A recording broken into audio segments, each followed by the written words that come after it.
Hi, everyone. Happy New Year, and welcome back to another year of THONcast Beyond the 46 Hours. I'm your host, Ava Nochiforo, and I am the THONcast lead this year on alumni engagement. Hi, everyone. My name is Maddie Morgan, and I'm the Alumni Campaigns Coordinator on Alumni Engagement this year. And I'm Elisa Goodman. I'm the Alumni Communications Coordinator on Alumni Engagement. On this month's episode, we will be talking to 4 past members of THON's Executive Committee, also known as the EC. We have a great episode in store for all of you, and we can't wait to give you more of an inside look into the student-run executive committee that pretty much runs all of THON. But first, if you haven't checked out our last episode, make sure to check it out on THON's YouTube channel because we interviewed 3 different THON organizations and talked about some of the fundraisers and holiday traditions that they get to do with their families. And who knows, maybe your org was interviewed. Amazing. Let's get started.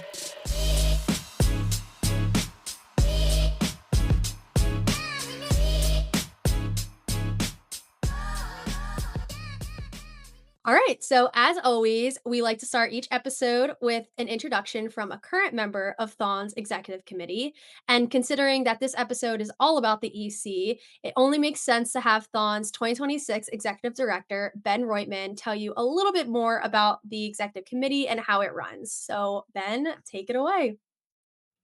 Hi, my name is Ben Reutman, and I'm the Executive Director for THON 2026. I'm a fifth-year student studying education and public policy. I'm from Chicago, Illinois. My previous THON experience, my freshman year, I was a Rules and Regulation Committee member. My second year, I was a Dancer Relations Committee member. My junior year, I was on the Supply Logistics Committee as one of the members of the inventory team. And then last year, my senior year, I was the director of the Supply Logistics Committee, and this year, for THON 2026, I'm serving as the executive director. As the executive director, I have the privilege and honor of working with and supporting the 18 members of the executive committee. The executive committee is the leading force of THON. Every initiative, every event, whether it's supporting organizations, engaging donors, supporting dancers, creating engaging entertainment, feeding people, keeping people safe, sharing our story far beyond State College. The executive committee plays a hand in everything. And so in my position, I have the privilege of getting to see all of that work and getting to provide input and insight on how best to align each of the 18 committees to create the best THON that we can and advance THON into the future.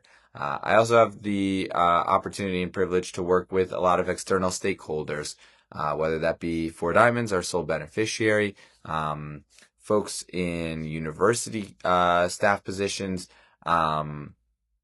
people in student affairs, development. I really get to work all over the place, and it is truly an honor to get to represent THON to all of those groups of stakeholders, both internal and external to the university. I would say my favorite memory thus far as the executive director, it's hard to get much better than the day that I selected each member of the executive committee and got to tell them that they were going to be on the committee for the year. Just seeing the excitement, the joy, and knowing that I had the family really that I wanted for the year was a really beautiful moment, and loved bringing them together.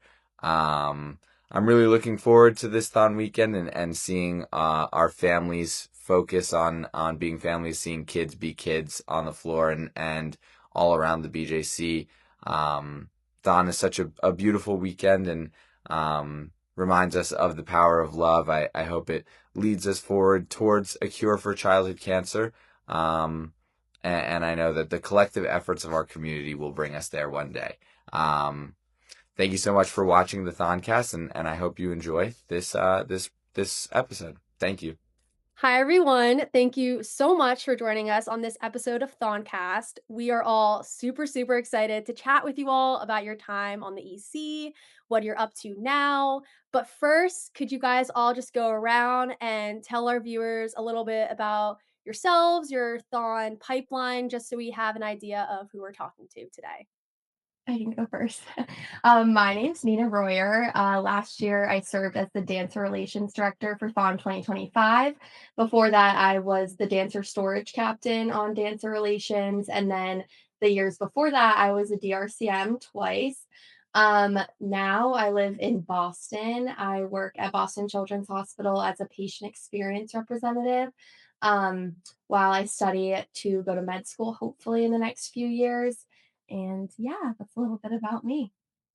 I can go next. I'm Sam. I was a hospitality committee member my freshman and sophomore year.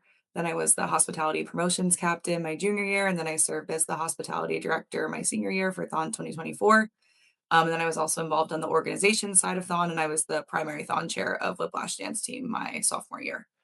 Now I work in oncology publications, basically like providing medical writing support to pharmaceutical companies to publish clinical trial research. Hi, I'm Annie Ann Canich. I went to Penn State, graduated 2024. My first year I was an operations CM. The next year I served as a captain on the Donor and Alumni Relations Alumni Engagement Committee. Then for 2023 I was the Alumni Engagement Director, and 2024 I was the Merchandise Director. So definitely a lot of very different experiences within Thon. And now I live in Pittsburgh and I work in supply chain for U.S. Steel. All right, I can bring us home here. My name is Haskell Kanagaraja. I was part of Thon from 2019 to 2023, ultimately being the development director for Thon 2023. I started out my Thon career, if you will, I spent my entire time in DAR, but I started out as a DAR committee member. And then I went on to be a Thon Nation captain the following year, and then the donor relations coordinator on development for Thon 2022, then being the development director for Thon 2023. So now I live in Austin, Texas. I work in management consulting, and yeah, definitely a bit warmer, but we still got some winter weather this past weekend. Awesome. Well, thank you all for that nice introduction. Now we're going to hop into the next question. What were some of the general responsibilities you had in your position on the executive committee? Okay. As the Dancer Relations Director, I served as the primary liaison to all students selected to dance in Bond Weekend. So basically, what that entailed was from getting them ready to be dancers, so getting them registered. We have pre-reg, and then we have dancer registration, which actually takes place at about this time of the year. I think it's tomorrow for some dancers, which is really exciting. So getting them registered, and then also all year we plan like every kind of logistical aspect of the dancer experience. So whether that's making sure they're safe and having EMS there, having athletic training there to wrap them when their feet get sore, or working with hosts to make sure that they're properly fed for dancer meals. We do basically just everything to make sure they're supported from the time they stand up Thon weekend to the time they're home Thon weekend. We also plan all of their activities they do. So we work a lot with N during that, to try to get like stage games to keep dancers engaged. We also do like silent disco. We have so many activities in the South Annex that you'll see Thon weekend. So whether that's like mini playground or Thon playground. We also work with FR for candlelight vigil. And then we also have like some kind of like rejuvenation activities, like Thon uh, are is a place where like dancers can get their hair washed to try. So we do a little bit of everything and work with kind of every committee, which is something that I really enjoyed about DR, and an aspect of DR not a lot of people see.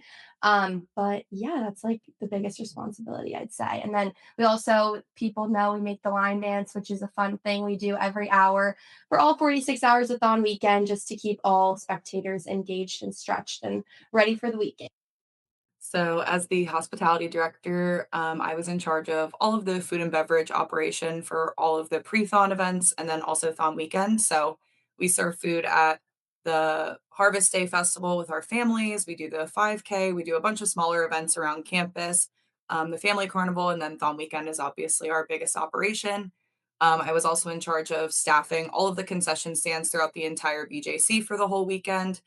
We put food in the suites as well for some of our like donors and different stakeholders that hang out there during Thon weekend. We bring food up to the family lounge as well. And then basically our committee runs 33 separate meals throughout Thon weekend, which it might be more or less now, depending on how they have things figured out. I wouldn't know. But when I was there, it was 33 meals throughout the weekend. So there's 10 dancer meals. I think it was 18 captain meals, 5 family meals, and then heavy snacks as well. So we have like little portions for dancers to kind of grab and go. And then those full size meals are kind of energizing everyone to keep going throughout the entire weekend. So it's a lot of food, a lot of beverages, a lot of physical inventory that we're in charge of. We work a ton with the university to keep that food in storage when it comes to us. So they keep it in cold storage or frozen if it needs to be. And then we have a ton of dry inventory as well. And then we're in charge of physically getting that all into the BJC, serving it safely, and then getting it out of the BJC at the end of the weekend. So something else that we do too is try to donate a lot of that food after the fact to other people that are like in food insecure situations in State College. And then the other really cool thing about hospitality is that all of the food for Thon weekend that we serve to dancers, captains, families is 100% donated. So it comes from a ton of local businesses throughout the entire State College area. So that's a huge part of my job is managing all of those different donor relationships with those stakeholders and making sure that we have enough food to feed everyone at Thon weekend. Yeah, I'll start with alumni engagement. So throughout the year, as the alumni engagement director, working with my captains, our primary focus was planning awareness and also fundraising campaigns. As the alumni engagement director, I'd probably describe like my primary role as the liaison between Thon's 16,500 student volunteers and alumni network of about 25,000. To the AE captains on here, I'm sure you guys have heard Julia say that before. Um, but really just planning different ways to get those who, are no longer students but still part of the Thon community engaged in furthering Thon's mission. A really, cool thing that we started in 2023 was the Alumni Connection series. So in addition to having opportunities for alumni to support with donations, also giving them the chance to connect with some of our Four Diamonds families. And then the other part of AE's counterpart is development. So Haskell was my partner in crime in 2023. So together we also oversaw the efforts of our Thon Nation team, our stewardship team, and then about what was it, like 100 committee members, Haskell, somewhere around that. Yeah. So then for Thon weekend specifically, both committees really work together as one DAR, as we like to call it, to really give donors who are visiting Thon a great experience. So kind of leading up to Thon, we've already done all the messaging, all the fundraising and awareness campaigns, and then throughout the weekend, really just trying to um, give donors a wonderful experience of what Thon is. So tours, different receptions throughout, and then some really cool things that we got to do were different distributions Thon weekend. So I remember I worked really closely with the Alumni Association. They donated whiteout shirts to us, and we were able to distribute them throughout the BJC ahead of the pep rally for the whiteout. So things like that. We also did light up distribution. So DAR is very versatile during Thon weekend and definitely has a lot of really cool opportunities ahead of Thon weekend to spread the mission. And then on the flip side, merchandise. I would say the primary responsibility of the merchandise director is just overseeing the in-person and online Thon store throughout the year. You really are like a small business manager is how I would describe it. I led a team of about 22 captains. And in addition to just managing the Thon store day to day, we had special event sales at all of the pre-Thon events. So at 5K Family Carnival, and then during Thon weekend, we staffed a few stores. We staffed different, sales for we had family sales, we had dancer sales. But before Thon weekend, I think like merch really works with every other committee. One of merch's biggest responsibilities is ensuring that all of the volunteers are equipped and identifiable. So during Thon weekend, you see volunteers, CMs, captains, directors wearing the on-shift shirts to identify what committee they're in. So that's coordinated by merch. And then also just designing awesome merch for everyone to wear to spread the mission throughout the year. Yeah, so we kind of started touching on like OneDAR, AE, the whole partnership there, which you all obviously know because you're part of that now. In terms of development, I would say in partnership with AE, it's broader oversight over, kind of the donor base of Thon. So that's corporate partners, that's individual donors, is anyone who makes kind of a monetary contribution to the mission of Thon. And when I described it as a director, I thought of it as three pillars. It's really acquisition, engagement, and retention. So on that first pillar, you're really thinking about, how do we bring in new donors into the fold of Thon, share the mission, really give them the sales pitch of why Thon. So we did that with corporate partners, but also, larger individual donors. The engagement pillar is, I would say mainly centered with AE, but also there's an engagement component, I think, on the development end, and just keeping donors engaged throughout the year so that they know that Thon is going on. They can several donors are kind of more interested in, they'll give their monetary donation, but then they want to really have, you know kind of in-person experiences to understand the mission of Thon more, feel closer to everything that's going on. And then there's retention, obviously, which is, we have, a lot of donors and we want to keep them in the Thon network, so they continue contributing, and just being part of the Thon community. And so that's really where our stewardship team plays, giving society, all of that stuff. And so, as Anna mentioned, a lot of that work happens well before Thon. But then when it comes to Thon weekend, it's all about providing donors that exceptional experience, bringing them under the hood, teaching them more about Thon and how, kind of the inner workings work across all committees, and how the event gets put on.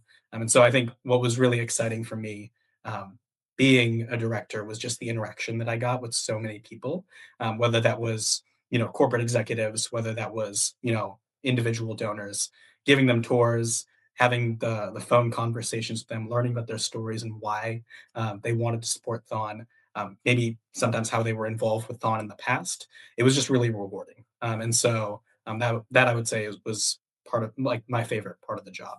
Um, but yeah, that's kind of development in a nutshell.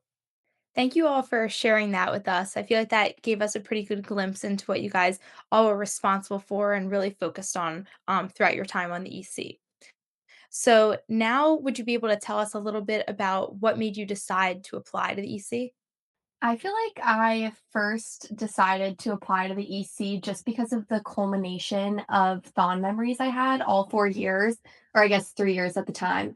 I got to meet so many Thon families getting involved as a captain that those were experiences I didn't really get as a committee member. And I think once you become a captain, as you all know, it's kind of hard to imagine life before being a captain, just because you have so much more responsibility.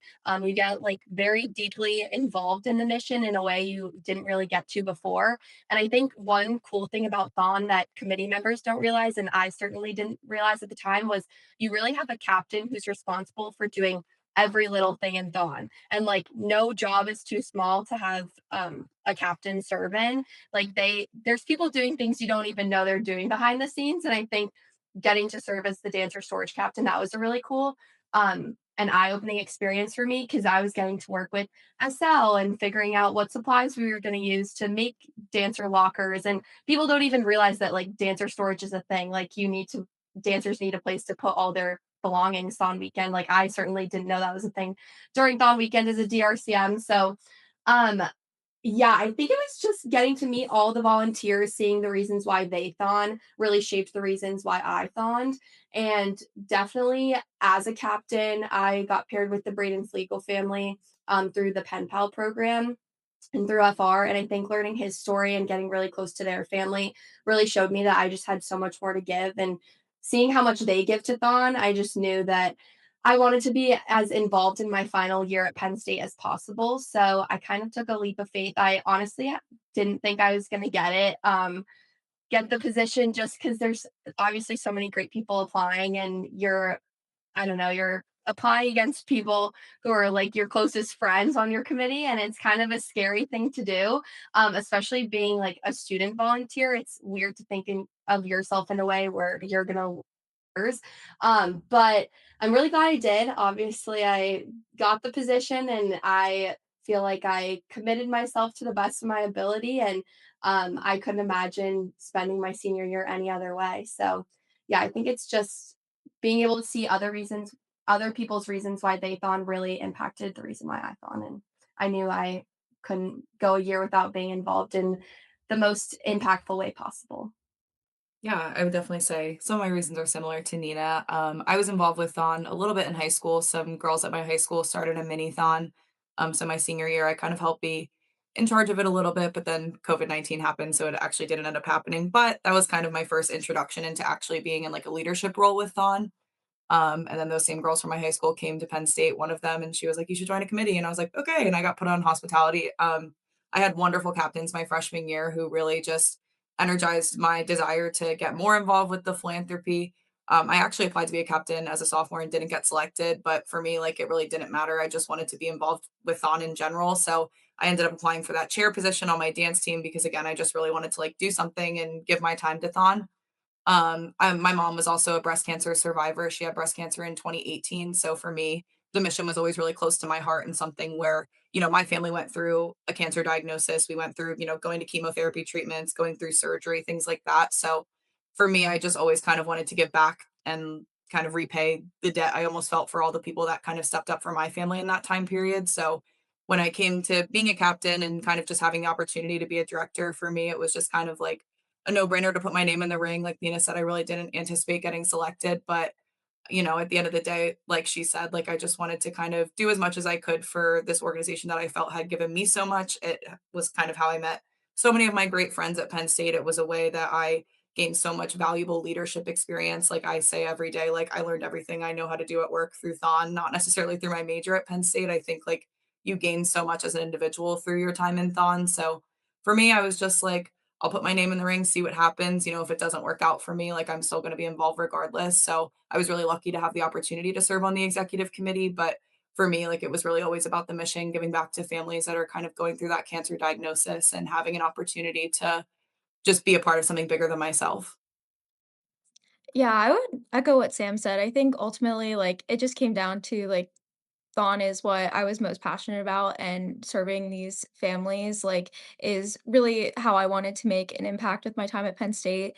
When I was in high school, so I'm from close to the Hershey area. I'm from York, Pennsylvania. So, growing up, there were, quite a few Four Diamonds families in my community. So that was kind of my first introduction to like Penn State and Thon at the same time. Was just hearing that some of the families in our community were being supported by Penn State. So I knew it was a good thing, but I didn't quite understand what it was until I got to high school and got involved in Mini-thon. And there, just being able to really connect with some of those families is when it went from, something that I was involved in because it was a good cause, something that I was truly passionate about and wanted to give back to. Just seeing like the direct translation of the funds we were raising in action really inspired me to get involved at Penn State. I can't say I ever like saw myself, initially like when I applied to be an OPPCM, applying to be on the executive committee.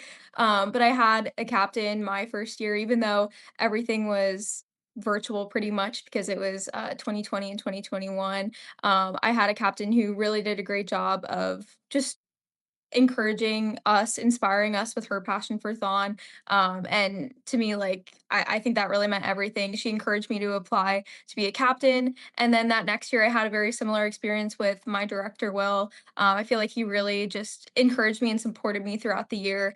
And as the year went on, I felt like I really grew in my role and saw like ways that I can make an impact. And I think what really ultimately drove me to apply to be on the EC, to apply to be the alumni engagement director, was I had ideas about how to really grow and expand a lot of the initiatives that we were currently doing. I knew that, I was passionate about Thon and I was going to stay involved in any role, but I think what really drove me to apply for the EC was I had ideas about how to, further the mission, specifically on IE at that time. And so, I mean, I think it worked out, and I would say too, like a lot of the initiatives that we put in place in 2023 when I was AE director. I'm so excited to see them continuing and expanding. Like THONcast was not something that we did then. So I think that was the other thing too, is I as a member of the EC, I wanted to make sure that the success of the committee outlived me and my captains and co-directors of the year. So I think passion is like obviously the first part, but then also having like forward vision is the other key component of, why I applied. Yeah, I would say similar to everyone else here. I don't think I envisioned myself ultimately being, a director for Thon. I joined Thon on a whim, just because someone said, "Hey, this is a really impactful organization that I've been a part of." Similar to Sam, my family had a cancer diagnosis, in the past, and so it kind of made sense for me to join this over other kind of other really good nonprofit initiatives at Penn State. But and I even remember, there were people in my interview for like the committee member interviews that like knew all the answers, and Thon history, all of that, and I was just there like, I don't really know. I just kind of want to see what this is all about. Um, but after I got selected as a CM, did that experience, I could only describe that experience as something that was really magical. I worked with some really passionate and talented people, both as a CM, but also as a captain. People who, you know, came from all different backgrounds, but were united by this one thing of, serving children with cancer, but also, um, you know, just doing something bigger than themselves. And I think, especially in college, it's, from the moment you walk into college, it's like me, me, me. I've got to get a good job. I've got to get good grades. I've got to do X, Y, and Z. And Thon for me was just a refresh. It was like there are bigger things in life. There are people dealing with very different situations than you, and you have an opportunity to help them. And so I really loved the impact that I was able to make across my first 3 years, and I just wanted to take that to really the next level, but also spread the magic of that experience to people who were newer to the Thon environment. Um, and feel those same feelings that I got when I first walked in the door. And so I would say again, passion is the number one was the number one factor for me, but also just wanting to make an impact, having inspiring leaders that I wanted to be like. When I got into the director seat was another big motivator. So sorry, that was kind of a jumbled answer, but like there's a lot of reasons, and I think it all centers on passion and impact. I love all of those reasons, and what I kinda thought was cute and funny was that all of you guys didn't think you would ever be on the EC or, like, didn't see yourselves being on the EC. So, bringing it, like, the excitement around, when you guys got the call or, like, got the notification that you were on the EC after thinking maybe you weren't gonna be on it, what were your guys' reactions, like, your excitements? Where were you? Just, like, tell us about that call when you got the acceptance. Um, I was in my college apartment. All my roommates were home, but I like shared a bedroom or no, I didn't share a bedroom at the time. I was in my bedroom alone, basically. And all my other roommates like knew because our like my one friend who was also like in the running, we were like the best of friends. So it was like kind of like an awkward week for us just because we were both obviously really passionate about it. Um and we like wanted it for each other, but obviously you kind of want it for yourself, so it's just like not a great situation. But they knew because she had gotten her call that she hadn't gotten it. So they all were like waiting for me to hear, and I'm like an anxious wreck, like I'm like crying all day. Like I wasn't eating, I wasn't sleeping, like I was honestly kind of like over dramatic looking back on it. But I got the call from Keegan and I answered the phone, and I like honestly think I started crying before he even said anything. I think I was crying before he even called me.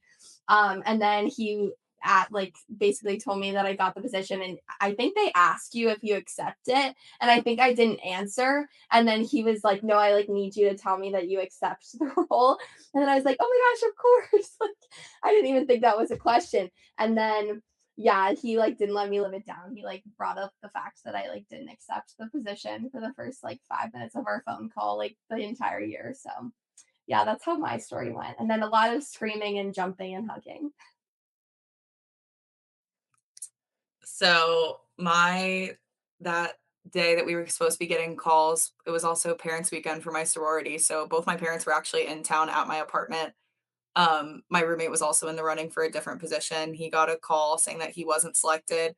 Still, I was just oblivious. I was so nervous. Like I just was like, yeah, and mine's coming next. Like, yep, just waiting for my no call too. Like I just assumed, again, I just didn't really think it was gonna be me.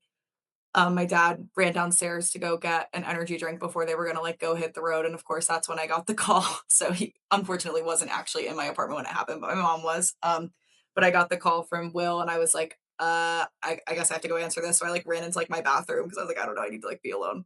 And I answered it again. He said like, well, like I don't even know what he said. I'm sure all of us can agree. We like don't remember anything that was said. You're just like, oh my god, this is happening. This is crazy. Then I asked him if he was serious. He laughed. He said, yes, do you accept? And I was like, yeah, definitely. But I like literally didn't believe him up until, I accepted. And then afterwards, obviously, I told my roommates, same as Nina, super exciting. Told my parents were there, so I got to tell them. And then, like, my first move was the only people I told, which is definitely breaking the rules. But I called my two captains from my freshman year, who were like the first people that got me involved in Thon at Penn State. And I just called them wearing like my pink shirt, and I was just like standing there. And then my poor captain was like driving his car, and he was like, "Oh, we literally drive off the road." He was like, "Oh my gosh!" But they knew right away because they knew like it was coming out, and they knew I had applied. So yeah, it was a really full circle moment to get to chat with them like right afterwards. Yeah. And then, you go to Old Main and meet your whole new executive committee. And I walked right behind Anna, terrified of her because she was already a director the year prior. So I was walking behind her and I was like, I'll say hi to her when I get there. I'm really scared. So that was how it went for me. Yeah, I had 2 very different experiences.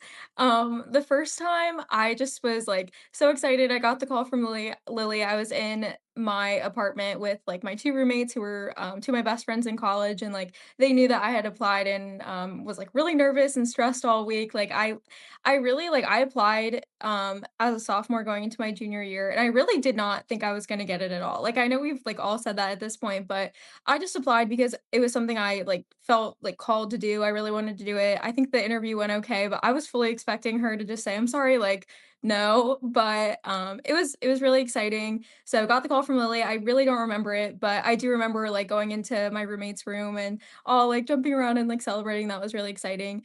And then I was even more excited when I got to Old Main and I saw Haskell wearing the same shirt I was, because that meant that we were gonna, be co-directors for that year. And then, my director at the time, Will, was also gonna be on the executive committee for another year, so it was really special. Like, he was my predecessor and one of my, like, closest friends, so we got to celebrate together.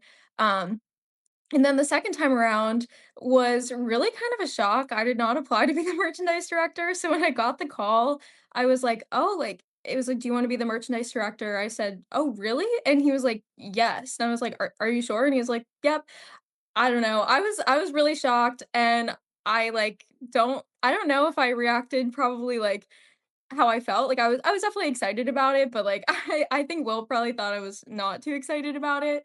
But then, like, the best part, was that my roommate, who was also, like, very involved in Thon, she got the call to be a director too. So we got to celebrate together before we went to Old Main and met Sam and everyone else. So, definitely, like, kind of a weird situation, but obviously it all worked out, and I was very excited. Yeah, similar experience here. I was trying to keep myself calm most of the day, just because I knew that if I got like too attached to it and I got the no call, that that would like ruin the day, ruin the week. And so like I was just trying to like not think about it. And then I got the call and I was like, this is most certainly a no call. So I went out to my balcony. I was just like, I need to be alone. And so I took the call. It was Lily. Um, and she said that I got the position. I don't think I responded for like the first 5, 10 seconds. And then again, as others have said, like they need a response. And so like I very calmly tried to just say like yes. Then I think I just hung up the phone because I was like just in shock and I didn't really like yell or anything just because I was trying to put on like a calm professional face.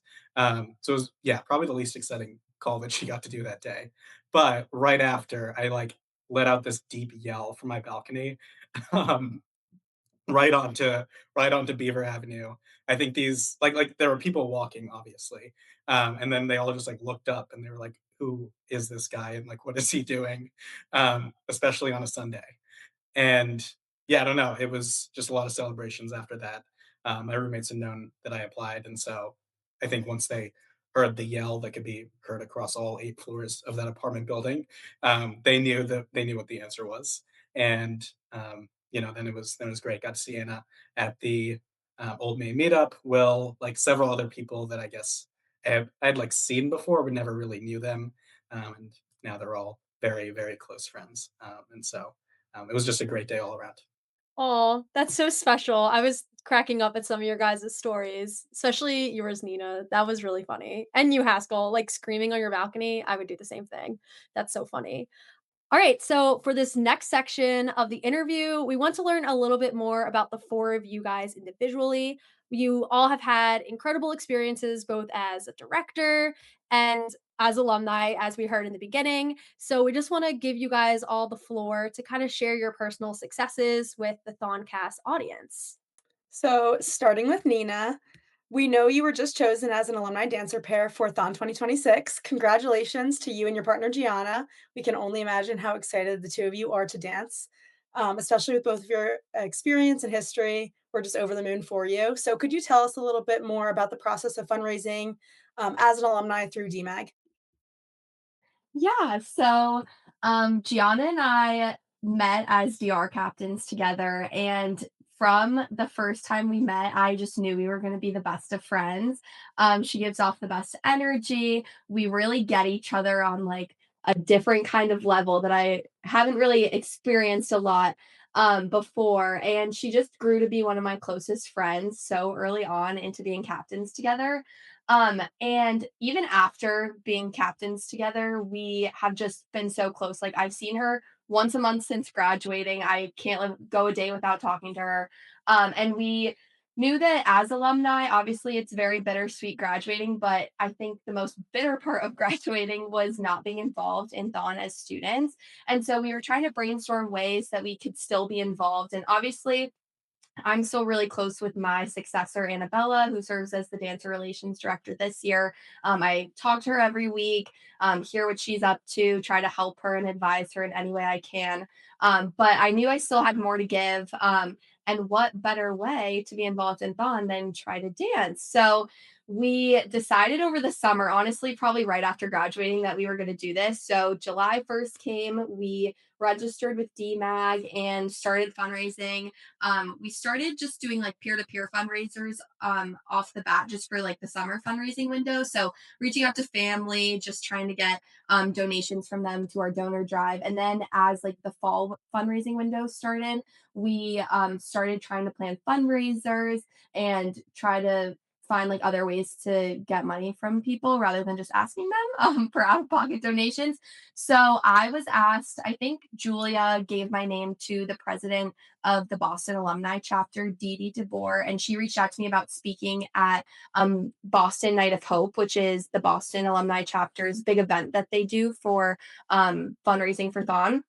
So I gave a speech in late October for Boston Night of Hope. And then after I gave my speech, they let me know that they were actually going to credit all the money raised from Boston Night of Hope to Gianna and I's DMAG, which was very generous of them. That donation has helped us so much. And definitely, we wouldn't have made as big of an impact as a DMAG alumni pair without them. So I'm very grateful to the Boston alumni chapter of Penn State.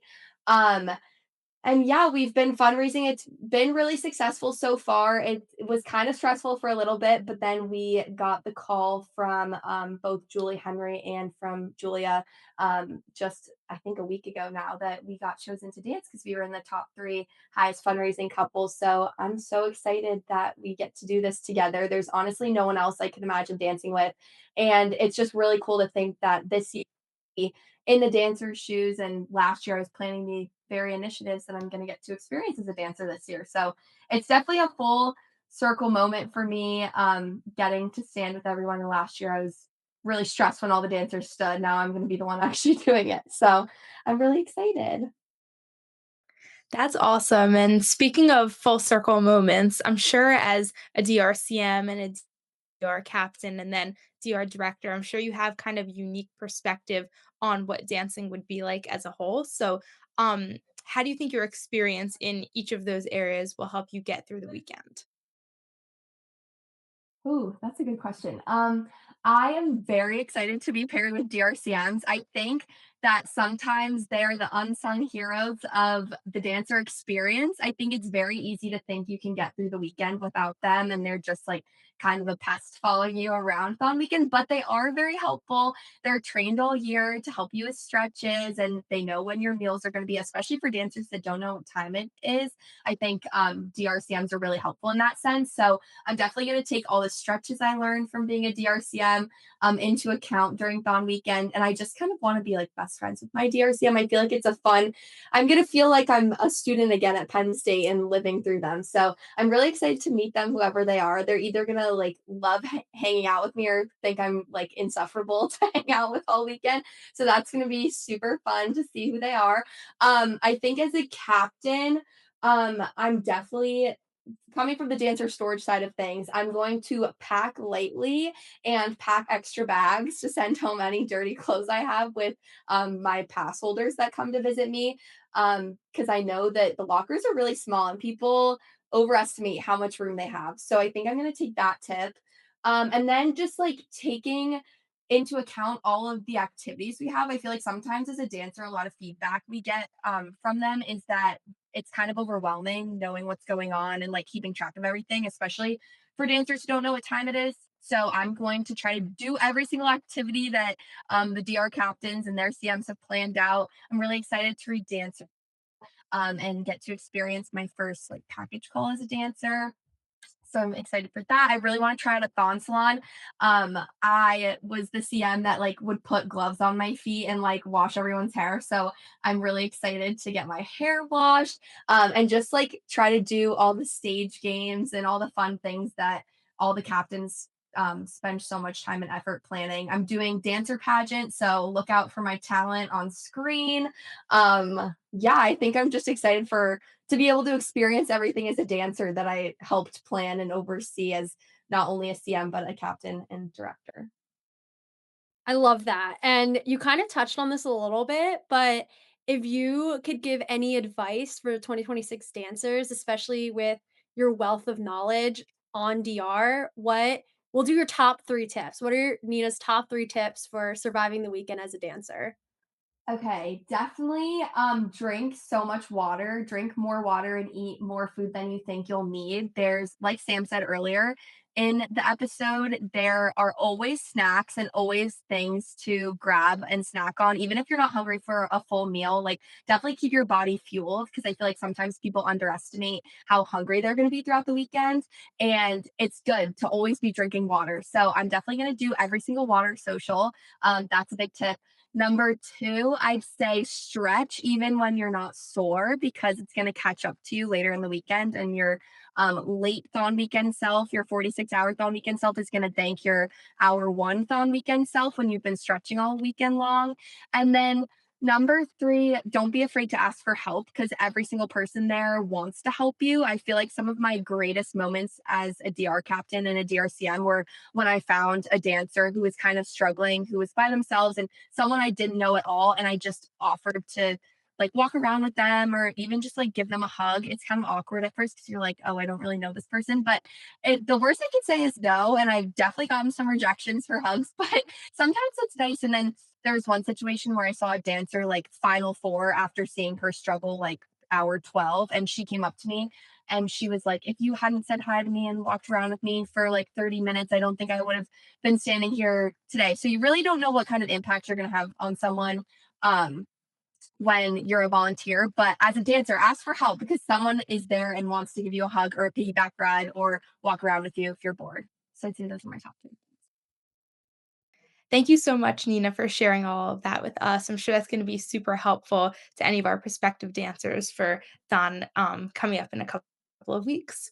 So now diving more into DMAG, we are very lucky to have one of the THON weekend directors of DMAG with us today, Sam. So could you tell us more about DMAG and what your position in DMAG is? Yes. So DMAG, the Dance Marathon Alumni Interest Group, is basically an alumni interest group. So they're kind of overseen by the university and the Alumni Association. So we're basically just a group of alumni that wanted to stay involved with THON following graduation. So I serve on the board of directors. So there's like a application and interview process, and then you're selected to be a director. My role specifically, originally I was the Thom Weekend co-director. Now it's kind of morphed into Thom Weekend events director. So I was kind of helping out more with the dancers in the beginning, but I think my role has sort of evolved throughout the year, and now I'm helping out more specifically with like events going on Thom Weekend and just kind of coordinating the Thom Weekend experience for alumni that are involved with either our alumni chapters, our board, and then also our alumni dancers like Nina. So very excited to be serving in this role this year and have the opportunity to make an impact beyond graduation. It was, just kind of another one of those things where we got an email saying that they were looking for people to join the board. And I saw that events Thon weekend focused position. I thought it would align well with what I had done in the past with hospitality. And also, my position for hospitality was a little bit more behind the scenes. Obviously, you see the meals happening, but most of the work that I did, like, no one would really know about or understand fully. So I'm excited to be in a role that's a little bit more forward facing and get to connect with more people in the Thon community and just be a part of making Thon weekend special for all of the amazing alumni that make Thon possible. That's amazing. Thank you so much for sharing just that like little part of how, or just one way that alumni can get involved and stay their continued involvement in Thon. So kind of you already touched on this a little bit, but if you were to say one thing that really inspired you to get involved with DMAG specifically, what would you name that? Yeah, so when I was a director, I feel like this might be kind of niche because I was a director, so I did have a pretty close relationship with like alumni engagement and development. But through my time in one of the focus groups that directors are in, like one of the focus groups is hospitality, supply logistics, and then both of the DAR directors and then the executive director. So we all kind of work together to like steward all of the donors of THON, whether they're in-kind donors for hospitality and supply logistics or just like your average or not average, but your monetary donations that come into DAR. So through there, that was kind of how I built my first awareness of what DMAG was, just because the alumni engagement director, Julia, my another Julia, my year, she would, always be running off to a meeting with DMAG, and I understood it to be like just kind of the way that you get involved as an alumni. It was really like the only way that I had heard of that you get involved with it. And then my senior year, like later in my senior year, I knew a couple of friends that graduated early that ended up dancing through DMAG. So I was able to put like some of their parents on my pass list and help them out on weekends. So for me, it was something that I was interested in being involved in. I definitely took a nice year off after doing my director stint. It was good to have a little bit of a break just because it's definitely an intense role to be a director, but like I said, when I saw the opportunity to get involved with DMAG, especially in a role like a director on their board, I was like, down to at least try and see if maybe I would get selected. So I was really grateful to be selected and have the opportunity to serve on the board. Thank you. And we're very big on advice today. You guys just have really great experience and knowledge. And I think anybody listening to this can really benefit from that. So, what advice do you have, Sam, specifically for alumni looking to stay involved in Thon? Good question. I would say that it's never too late to come back to Thon. I feel like even, my friends that just graduated, they might not be super engaged with it right this second. You move away from state college, you might be starting a full-time job, you might be going to more school. Like there's a lot going on in your young adult life, like right after you graduate college. So I really hope that alumni know, like, no matter how old you are, or how long it's been, or even what your involvement was in college, like you definitely did not have to be a director or a captain or even a committee member or really anything specific with Thon to be involved with the alumni side of it. It's really open to anyone who just wants to get involved with Thon. So there's a real wide breadth of different people on the board that were, involved in different organizations or wanted to be a captain, but it just never worked out for them. And now they have this opportunity to be involved in this way. So I guess my biggest piece of advice for alumni is like it's never too late to consider being involved. And I would say like the easiest way to get involved is to just look up and see if there's a chapter in your area. Like there's chapters in most like major cities on the East Coast, and then there's a ton kind of throughout the entire country. So even just getting involved with a chapter, getting on their mailing list and seeing what kind of events they have. A ton of chapters have great events throughout the year, like Boston Night of Hope is a good example. There's like DC Diamonds, there's in Washington, DC, there's the Hope Gala in New York City. So there's really a ton of events that are happening throughout the year where passionate alumni are giving you a space to kind of come back to Thon. So my biggest piece of advice is really it's never too late and there's never a bad time to get back involved with Thon and, find a new reason to connect back with our mission. Yeah, it really is never too late. So thank you for kind of highlighting some of those great opportunities that are available to alumni. As you all know, THONcast is finds home under the Donor and Alumni Relations Committee. So we are very excited to have two former DAR directors joining us today. Haskell, we are so excited to have you here today and hear even more about your time as the 2023 development director. Now that you're an alumni, how has your role as the development director changed your perspective of Thon today? Yeah, I think it's when I was development director, there was, you have oversight over, the broader donor pool, and I think one of the things that you realize is just the scale of Thon. There's, the mailing lists have 150,000 people on them. You have donors from so many different generations, so many different locations around the country, around the world, and so you get you get a great appreciation, I think, for just how big the organization is and the scope of influence it has. And I think post, you know, post being the development director, I've really seen that at play in Texas, especially because I moved, unlike many of my friends who stayed on the East Coast post graduation. I chose to make the move down to Austin primarily for weather reasons, but um, yeah, so I'm in Austin, Texas now, and even here, there's a really sizable Penn State population that loves and appreciates Thon, and so I've had extended conversations with people about kind of the importance of Thon in their own journeys, and I've been able to share, my experiences in Thon with coworkers and just people outside of the East Coast, and so it's great to really see the scope of Thon at play. I think that would be one of my biggest observations. So, kind of like Maddie said, we have a little like DAR reunion going on here, especially like you and Anna were actually like the DAR directors the same year. So, I love that we were able to get both of you on this call today. And you kind of touched on this a little bit in like your introduction, but Haskell, could you tell us a little bit more about like the Dev AE dynamic and what it was like working with not only one captain committee, but two captain committees? Yeah, I think Dev and AE, they have their own kind of specific priorities and lanes, but they ultimately all collaborate under donor and alumni relations, which oversees really all donors. And I think again, there's work that you do individually, both in Dev, it's a lot on the corporate end, but also kind of the individual non-alumni end, and then with alumni engagement there's that focus on alumni, but also things cross over, like Thought Nation, like stewardship.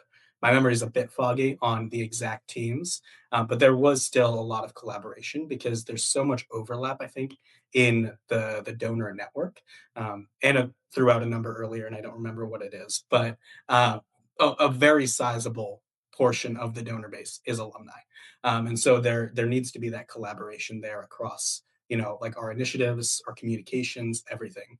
And so, one of our early priorities was just developing kind of a good relationship with each other, I would say, and just knowing what each other's priorities are, how we can get our teams to work best together. And I think because of that early focus, that ultimately cascaded, and we were able to have a really good working relationship, be able to do really good things for the overall donor community of Thon. Um, does that answer the question? Are there any other parts that I might have missed there? Nope, that was perfect. Thank you so much. Awesome. Thanks so much for sharing that. And I know I can speak for myself, and I'm sure Ava and Maddie too. We love our Wondar meetings every week with both Dev and AE. So I love kind of hearing your perspective on that dynamic from when you were a director. So now moving into our last question for you, could you tell us a little bit about some of the projects that you worked on as the Dev director, and maybe how you've seen some of those projects grow now that you're a alumni yourself? Yeah, of course. I think a couple projects immediately come to mind from that 2023 year. The biggest one I think was the creation of the Giving Society, and so that was kind of a leveling system for donors that gave larger amounts year over year to Thon. And we created that as a way to recognize their efforts, but also help them build up to new tiers of giving. And so that was a project that had been in play or in the works for 3 years prior to my time um, being development director. A lot of planning with the university to make sure it aligned with their recognition systems, and then a lot of work, of course, internally with Thon, across those years. And so I think one of the realizations that comes to mind now is just being part of DAR for those 3 years prior to being the development director really gave me an understanding of what was happening, in the planning end of the Giving Society. And so, right when I was able to, you know, be in the position of development director, we were able to get really hit the ground running with that project and launch it within, really the first 3 months of our team being fully set up. And that allowed us to really build the program from there, from its launch throughout the rest of the year. And so, I think that program has grown since that time. I think the leveling has changed, and the benefits have changed, but all in course with the gradual improvements that Thon makes year after year, which is exciting to see. Um, I think another project or build off of something that was existing was um, I actually don't know if Dar still does this, but we did like a thank you Thursday kind of recognition effort with our stewardship team, where a lot of the CMs and captains would call donors, recognize them for their contributions, and really develop those one-on-one relationships with donors that were outside of kind of the emails and standard messaging that we sent. And I think in our year in 2023, we made substantial improvements to the underlying systems. We were able to contact far more donors, write more cards, and just expand our stewardship efforts, our personalized stewardship efforts, to just a broader base of people.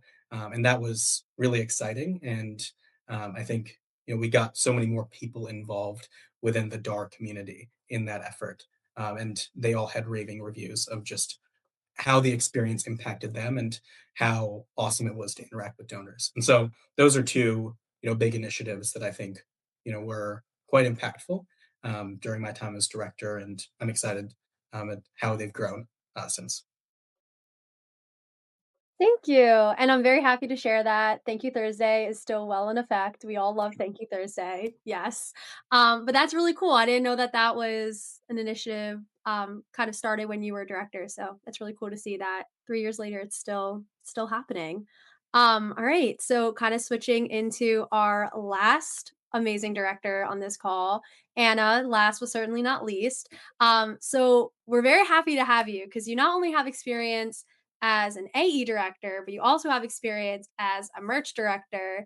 And you're very special to me personally because you were the very first director to ever make me a captain. So thank you so much for being here. And kind of like to start off, could you tell us a little bit about your experience serving as a two-time director on two different committees? Like, how was that experience for you?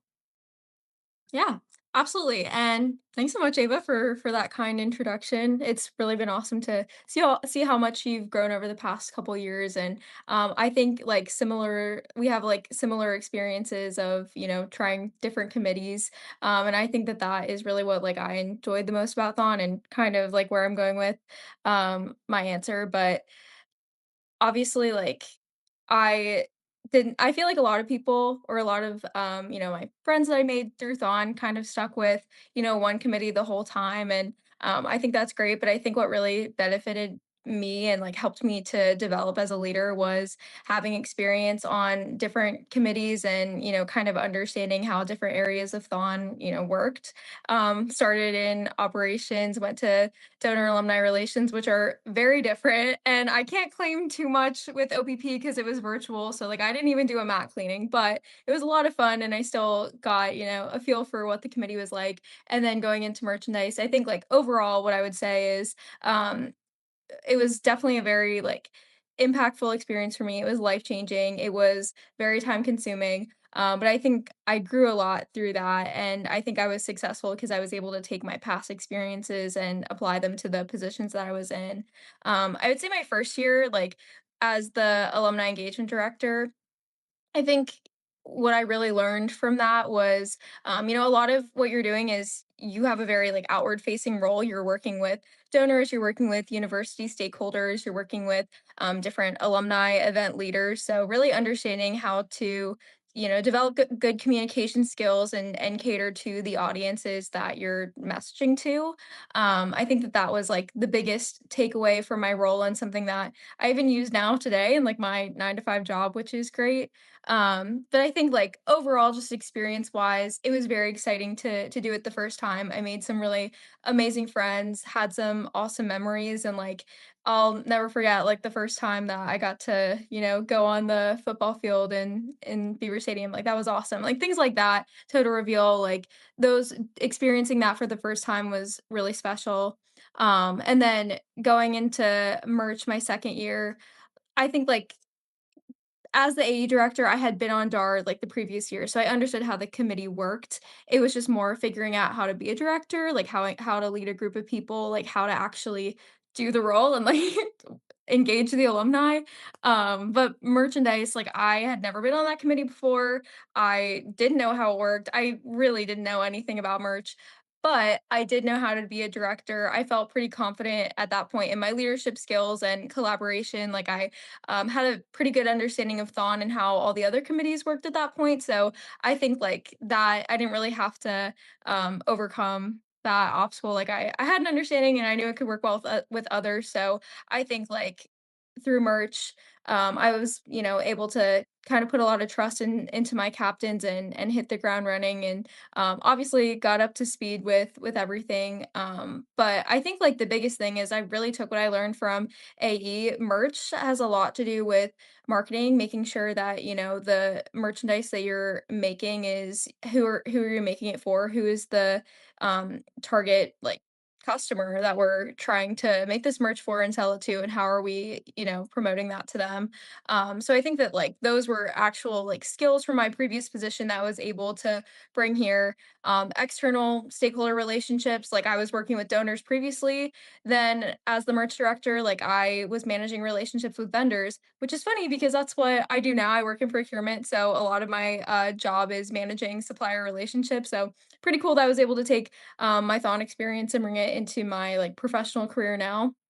But I just think overall, like the 2nd year, I was getting to do a lot of really unique experiences from like Penn State. Like there's, very few people who have served on the executive committee of THON when look overall at all the people who have attended Penn State and been involved in THON.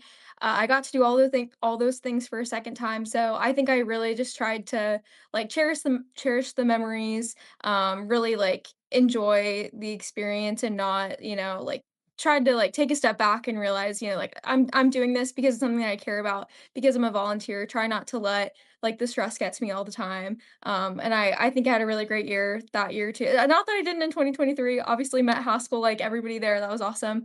But I think in 2024, like I knew I didn't, want to let time pass too quickly. So just tried to enjoy it all and really embrace like the friendships and all the memories of that year.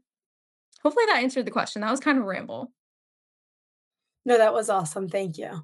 Kind of taking all of those great bits and pieces of advice and a lot of your responsibilities in those roles, what would you say were your one standout moment that you think you'll carry with you for the rest of your life from each committee, like from AE and merch? Like, I know that's a hard question. Like, just like one of your favorite things. Okay. I do have like my favorite THON memory ever I can share. It was from when I was the AE director. So a big part of the AE director's responsibility, which doesn't sound as stressful as it really is, but it's coordinating the whiteout and the BJC for the pep rally Saturday night.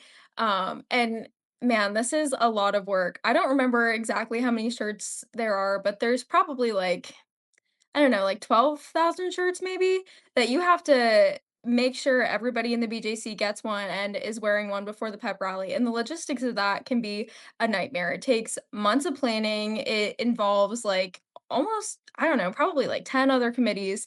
So it was a really big logistical undertaking. I remember being extremely stressed for it and like the whole weekend, like Haskell could tell you, like I was a mess going into Saturday night. Like I was really stressed about it.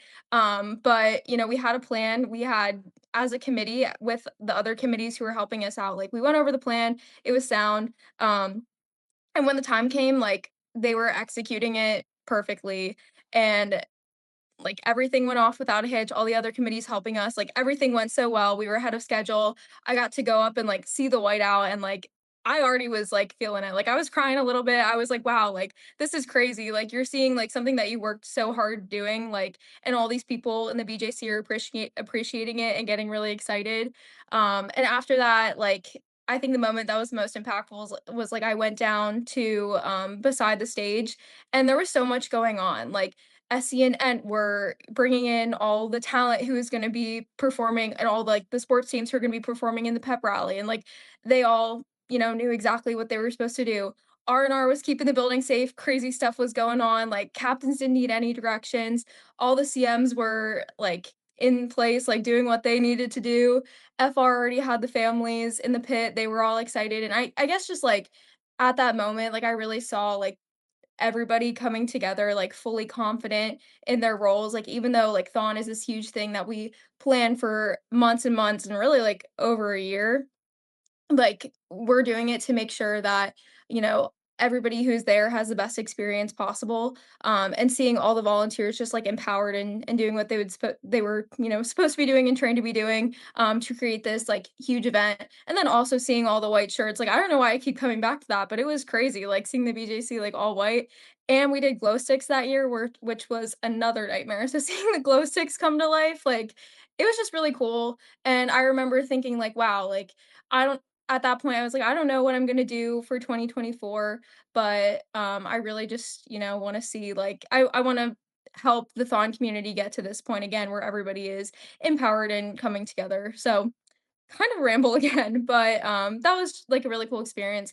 And then for merch, I don't think it was, like, quite as grand of a, like, "Wow, like, everything's coming together, like, this is amazing, like, I can't believe we did it." But I think one thing that was really cool about that experience was, like, I never have really thought of myself as a very creative person. I think I'm a very analytical person. I'm not, and I guess by creative I mean like I don't like to draw, like I like to color inside the lines. And one of the coolest things that I got to do on merch was collaborate with the product design captains and ended up designing a couple of the pieces of merch that we had made and sold throughout the year. And I think that was just like a challenge, like not something that I ever would have been comfortable doing, and just like working with them, I think they really inspired me because they were two really creative people, and I was like, why am I saying I can't do this? Like I totally can. So I guess like pushing myself to try something new, and now like I still see people like this is crazy. I saw a girl walking around in Pittsburgh like 2 weeks ago wearing like one of the sweatshirts that like I designed like literally on Canva, and I was like, wow, like it's so crazy. And I think that's another cool part of merch is like you're seeing your like physical impact like around in different places. So I guess like pushing myself to be creative even though I wouldn't consider myself to be a super creative person was a cool moment for merch. Anna, I know you've been very, very involved in Thon since you've graduated. I know you got to see Julia take over your role in AE in 2024, and then Courtney take over your role as merch in 2025. So if you could just like look back at your experience in Thon and maybe your experience as an alumni, what are some things that stand out to you as like big changes in Thon, whether Thon weekend, AE specific, merch specific, anything that just stands out to you? Yeah, for sure. I think like the biggest thing, and I know I touched on this like earlier when I talked about like why I wanted to be a part of the EC, but I think like when I was director, when we were working on like some of these projects that we put in place that have either grown or changed like over the years, like my biggest goal is always like I want whatever the impact of this is to outlive like my involvement in Thon. Like I hope that AE and merch and all the committees and Thon in general, just grows every year and continues to make such a big impact. And I feel like we really have seen that. I think like AE, one of the coolest things I hope I like to hope it started in 2023. I think that the committee has just done like such a good job at engaging alums in ways that are not just like financial contributions. I think it's really easy to message them and ask for donations, but I think it can be a lot harder to get them engaged in the mission in terms of giving them exposure to some of our family stories, and then also like I think a really cool thing is highlighting a lot of the research that Thon is funding as well. And I think through the Alumni Connection series and a lot of the other events and initiatives that the ACOM and ACAMP teams do throughout the year. I think like AE has really grown in that area, and that's something that like I'm really proud of, and you guys should be proud of yourselves. Like I love tuning into the Alumni Connection series, playing the alumni game show. That was a lot of fun, and like THONcast, like here, like getting to have conversations with families, Four Diamonds representatives, and like past volunteers. Like I think that that is so cool, and definitely something that like I have seen a lot of growth in the last couple years, which is awesome. Merch, I would have to say I think they're also doing just such a great job of like promotion.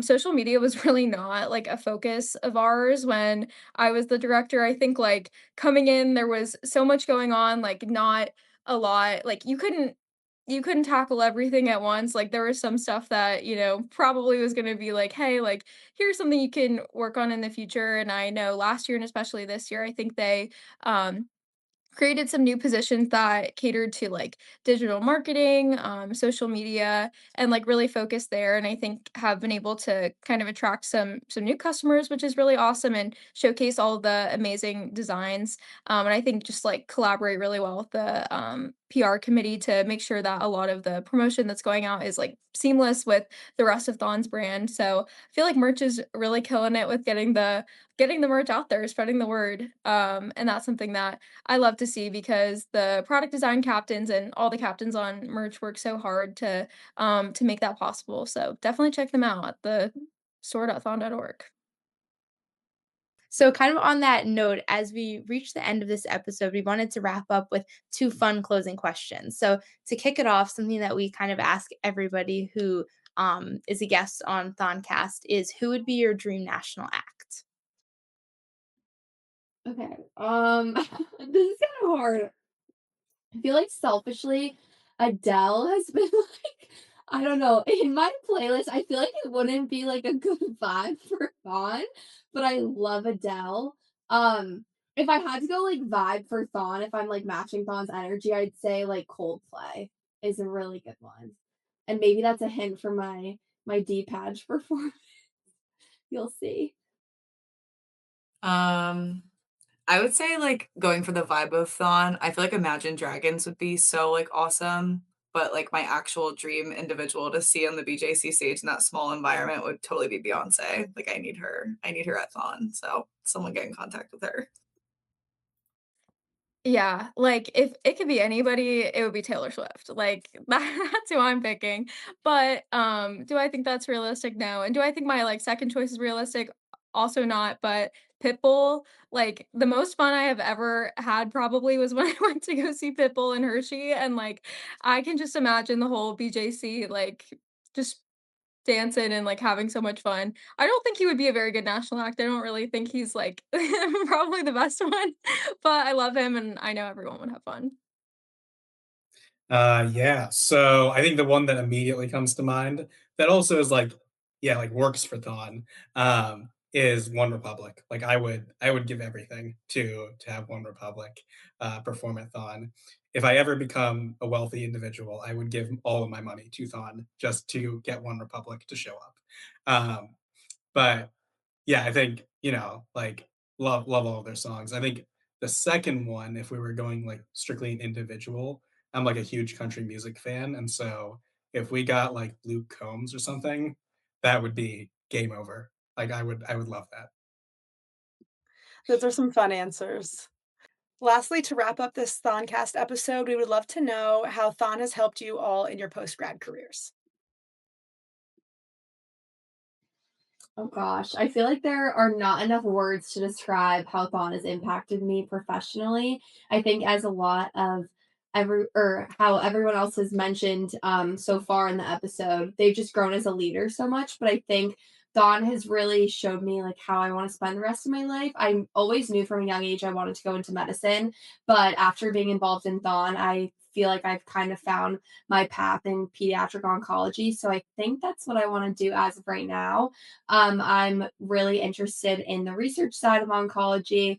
I currently work on a medical specialties floor, and we have hematologists and oncologists rotate onto the floor. So I've gotten to work with some patients and coordinating some of their care. And it just always brings me so much back to Thon's mission and why I wanted to be a volunteer for Thon in the first place. I think there's nothing more special than being able to help a family going through a really difficult time. And I think Thon has really showed me that, and just impacted me in ways I can't even put into words. So I think not only as a leader, but also just in a very like impact and mission oriented mindset. Thon is sort of the reason I'm pursuing med school and trying to dedicate my life to medicine and hopefully working closer towards a cure.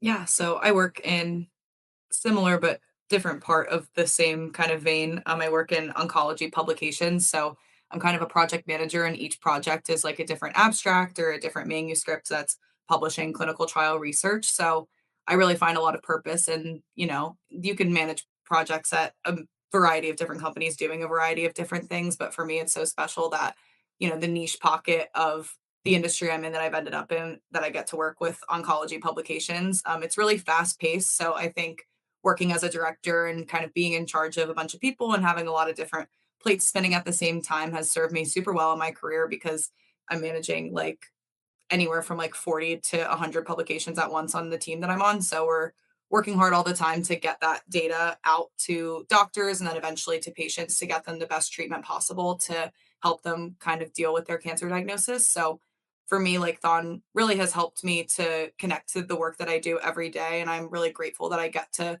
have like a small piece of the puzzle of making the patient outcomes better for all these different people across the world. I work with a lot of people in China and just like people all over the globe to like get this research out to them. So for me, like Thon is super connected to what I do every day. And I think it's really cool that I get to kind of carry that passion forward. And like I said, like the leadership aspect of Thon and just, all the different things that we were in charge of as students has served me really well to make me like good at my job. I don't just like go to work every day. I get to like, really work hard and have an impact on my team and be helpful. And to me, like that's super meaningful. So yeah, it's been great. I really love like the industry that I'm in. It's really cool. Yeah, I think like Thon has really impacted my professional career and the skills that I've developed that have helped me to be successful in so many ways. I think like from my experience on AE that I talked about before, like really just developing good communication skills and being able to cater your style of communication to whatever audience you're working with. So, like I said before, I work in supply chain for U.S. Steel. I work with a lot of suppliers who are external to the company. Maybe some are from the United States, maybe some are from other countries. I'm also working with like operators in our facilities who have worked in like manufacturing plants for 40 years. So like very different. But I think Fawn has really helped me to understand like the audience that I'm trying to communicate to and adjust as needed and just like professional communication in general. And then I have to say, I feel like my position as the merch director is eerily similar to what I do day to day in procurement. Like, really, my job is managing supplier relationships, which, I did on a smaller scale with merch. I was obviously like managing a few relationships with state college vendors who had the physical like shirts and things like that. And now I'm managing relationships with like mobile and mining equipment suppliers. So, like, big, like, bulldozers, things like that. So, not very similar, but the general principles still apply and also like negotiating pricing, things like that were all things that I did as the merchandise director that I remember like while I was doing this, I'm like, I'm never going to use this. And here I am like today doing it. So, yeah, it's crazy, but I feel like sometimes my Thon experiences probably prepared me even better than my like supply chain major experiences. Yeah, so as I mentioned earlier, I'm in management consulting right now. And so what that means is like day to day, I work very closely with, kind of C-suite executives and level down executives and really just partnering with them, presenting to them, problem solving on some of their toughest challenges. And I think for many people, that would be a very nerve-wracking experience, especially at this age. But I kind of already got that experience with Don, right? As dev director, you're working with corporate executives, you're working with people in high positions of influence at the university, and just out in society. And so all of that kind of comes naturally to me now, and so I feel very confident in my communication abilities when I walk into those rooms, and really that's because of Thon. I've developed kind of that executive presence and those executive communication skills through THON, which I then am able to carry over into my day-to-day job. And, I think because, you take on so much responsibility when you're both a captain and, when you're on the EC of THON, it I think gives you one a better work ethic when you get into the corporate or organizational environment, and you just know how to make things happen. I don't know if there's like a good word for that skill, but like you just know how to make things happen. And so internally, I've been able to I guess get a lot more opportunities and a lot more responsibility because I'm able to make things happen, and that's really because of THON, and you get that experience. On all levels of THON. I think the last thing that I would say is just, when you are in a position when you have been in a position of leadership before, when it comes to, like, I'm not personally directly managing any people at this stage in my career, but it gives you, I think, a better perspective of what your leaders are thinking about and what your leaders are facing. So I can kind of automatically predict what the needs of my leaders are, what they want to hear from me, and where they might be struggling. And I think that all kind of helps you just end up being a better worker, gives you more opportunities, and Thon just, yeah, gives you those opportunities. And I think a lot of people talk about the impact of Thon, and how you get to impact so many people, and all of that is, like, I think the biggest thing.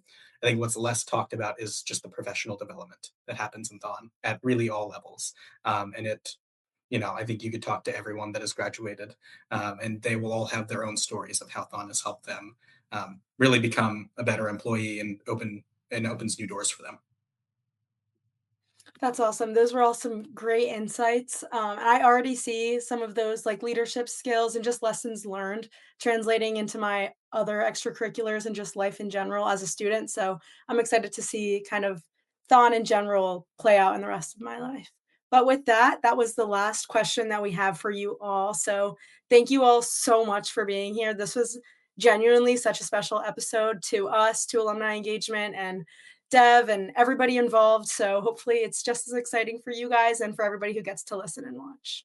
Yes, thank you so much for taking time out of your, I assume, very busy work schedules, but this means a lot to us and to the Thon community, and I'm sure so many people are gonna learn so much more about the EC, after all of your guys' wonderful pieces of knowledge and advice and experience, so thank you, guys.